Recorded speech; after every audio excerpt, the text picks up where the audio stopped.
here he is, Ken Osheim in downtown Toronto. How about that, eh? Yeah, check it out. Yeah. Well, we're gonna. Seagulls even. Yeah, we're gonna go get something to eat, eh, Ken? Absolutely. Okay. Sound like a plan. There you go. Texas Nightlife Show on the road. And it was originally owned by John Wayne. Really? So how did you come across this piece? Well, Laura Lee was given it in 1976. And she met John in Washington, D.C. He was there doing some political lobbying and some things that he was really, well, John was pretty strong on a lot of things. And they got to talking, and she said all of a sudden he took his hat off, took this off that he was wearing it, just like I'm wearing it now. So I guess he enjoyed her company, and that was kind of it. And said she was just a very special lady, and he said, you need this. Yeah, it's a 1928 silver dollar? I believe that's the year, yeah. And, yeah, 28. 28. Yeah. Nothing real significant about it. I checked it out, and it's worth probably on the collector's market about just the coin about $60. I mean, nothing special. I know you said that particular coin has been in some John Wayne movies. Yeah, I believe he had it in a couple of different films, and we're not totally sure which ones. But they were in the mid to late '60s. Oh, okay. So that could be anything from, Chisholm to any of his movies he did in the late '60s, including Rio Bravo and El Dorado and some of the others. Well, it's something for us to search out on the internet. It's kind of fun though. And, but yeah, our good friend Big Chief Sam Cloud, he'd love to have this coin. He's a good friend of ours, and but he's a wonderful man. And he was in a couple of John's movies, including things like The Undefeated and a couple of others. Let's talk a little bit about Texas Nightlife. You're doing some gospel about, which I was quite surprised about. Jerry Mack talked me into doing a gospel project, and I started working on this before I came up here. And we've already got Softly and Tenderly and In the Garden, and he just asked me to do, which I just recorded, Three Wooden Crosses that Randy Travis did. And that's one of Jerry's favorite songs. We're working on a couple others. We're going to work on, just recently I did Long Black Train, and we're going to do Me and God, another one by Josh Turner. Any reason for going gospel? I think it's just, I was due. Okay. A lot of people have asked me why I didn't have any gospel music, and then I wrote He Sent Me an Angel, which was a crossover. In fact, PAX TV down in Nashville is interested in the song.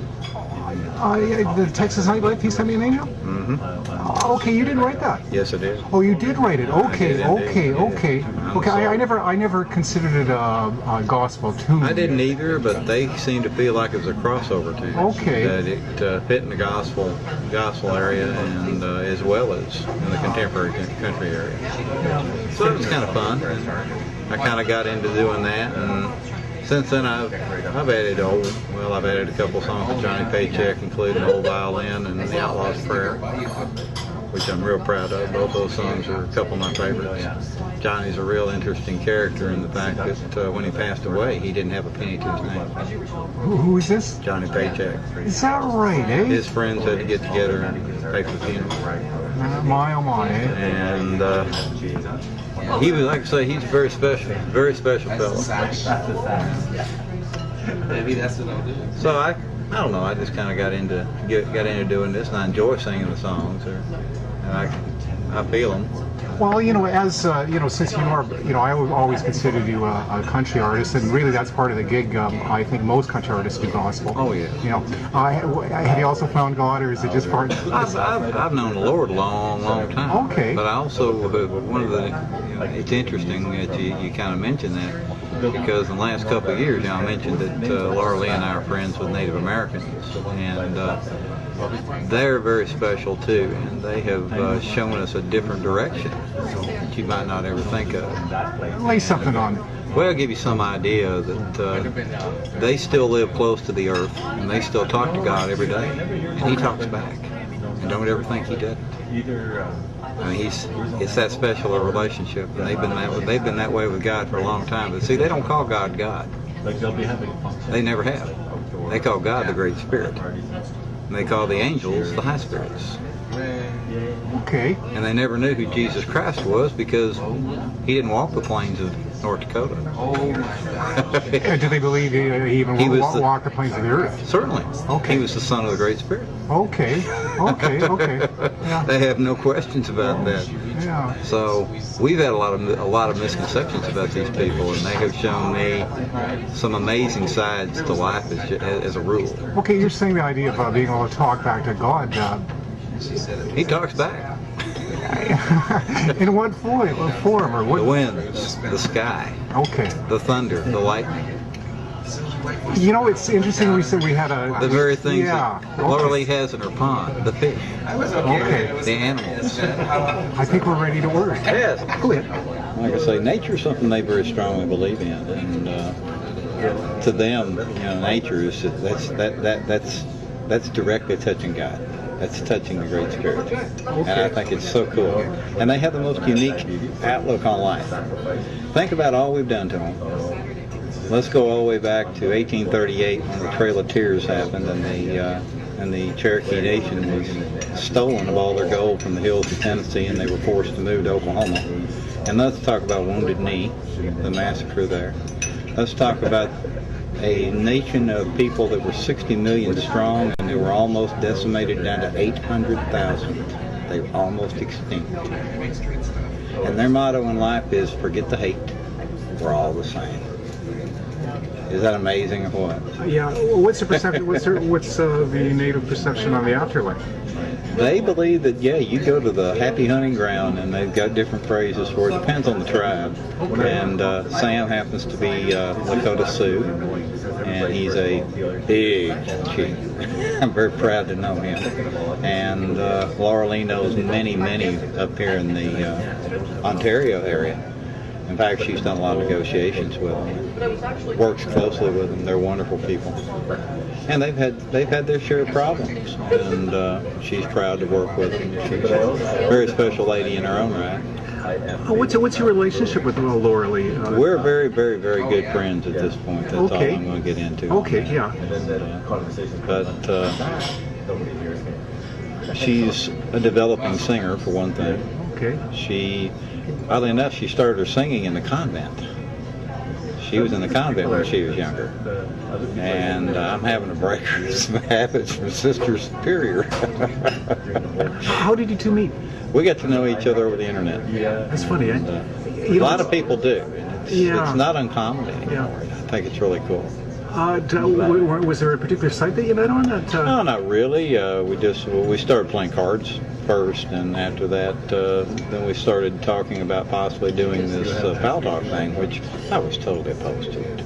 I'd never done anything like this in my life, and I'd seen nothing but bad things about it, and experienced a few bad things as well. For people who don't know what Pal Talk is, maybe you can tell us a little bit about what you're doing with Pal Talk. Okay, Pal Talk is a chat service very similar to Yahoo, MSN, and some of the others, but the difference with Pal Talk is they're primarily room-oriented. They create either private rooms or public rooms that are theme-oriented, and where, like Yahoo is primarily one-on-one chatting, and you have some rooms there, they're really not, that's not their forte. Pal Talk is much more actually private and theme-oriented rooms, like in our case, we're in a country music area. Okay, but you actually do a radio show there, that's It's correct? A live show, yes. Okay. It's not delayed broadcast or anything like that. What happens, happens. Yes. And it happens on the spot, and it's strictly off the top of my head about half the time. Sometimes I have some idea what I'm going to do, but most of the time, that takes all the fun out of it if I've got it scripted. Yes, it does. Now, the majority experiences obviously are good because you have control of the room, but tell us some stories, both good and bad, of experience of just, people being nice and people not being so nice. Well, one of the things that we started this room, I went on the agreement that we would do this strictly positive. I had been in other rooms, Yahoo, MSN, and other places, where they treated people lousy, pure and simple, and they were extremely jealous of people like me and Jerry and others who are professionals. And they even said, no professionals wanted here. And I'm going, what? You can't handle the competition, partner? And they would actually say things to you like, you suck. Yeah, that's why I have an album and you don't, okay? Have a nice day. And these kind of things were things that, one of the many reasons I didn't want to do this, because I'd seen this and seen how people get hurt. And you know, it's funny. People think that you can't hurt other people on the internet, but you can. Because it's not just words on the screen. It's not just an inanimate voice coming off your computer speakers. It's a real, living, breathing, thinking, feeling person. And especially, man, I know what it was like when I started. When I started out singing, man, I was scared to death. And I had a partner who treated me hard because he was a perfectionist. Jim didn't believe in doing anything halfway. You know, it's funny you mentioned that, because I was just thinking about Jim, and I know Jim's not with us anymore. Right, but he passed away 2 years ago. Talk a little bit about Jim, because I think one of the recordings that I love of yours is I Want to Know. Is that the correct title? Right, we wrote that together. Yeah, and is it Jim's Rickenbacker sound on there that I'm listening to? That's his, he's playing 12-string. Okay, it was 12-string, okay. And he and I are doing all the vocals. He's singing harmony, I've got the lead on it. And Jim and I met in high school. And we started playing at Shakey's Pizza. That's the first place we ever played. Okay. And we started... You were high school friends? It was Jim Brown, is it? Jim Brown. Okay. And we went to Trinity High School in Euless, Texas. And we got to playing locally there at this little Shakey's Pizza, and doing Simon and Garfunkel and all kinds of stuff. And before you know it, somebody was actually paying us pretty good money. And it was really more coffee house type stuff. What decade was this? Those 1960s, 8, 9, and 7. Okay. We played, then he dropped out of school in 71, joined the military and hurt his back. And then we got back together again after I got out. And we played together after that forever. Yeah, I knew you were... But he pretty well trained me, but he trained me from the old school. When we practiced a song, we didn't even do it with a guitar. We'd hit a chord to give us a note, and we'd do a cappella. And if I missed it, he'd go, "You're flat." I'd say, "Yeah, and you're fat too." He says, "Yeah, well, I can be fat and be on key." Okay. I'm going, "Yeah, right." And so we fought like cats and dogs for years over that, but because of it, we became damn near perfection. We were one of the best male duos in the business, and sadly, it was just the chemistry kind of fell apart in the later years. Okay. How many recordings of you and Jim? Oh, God, I've probably got 60 or 70. All right, Easy. okay.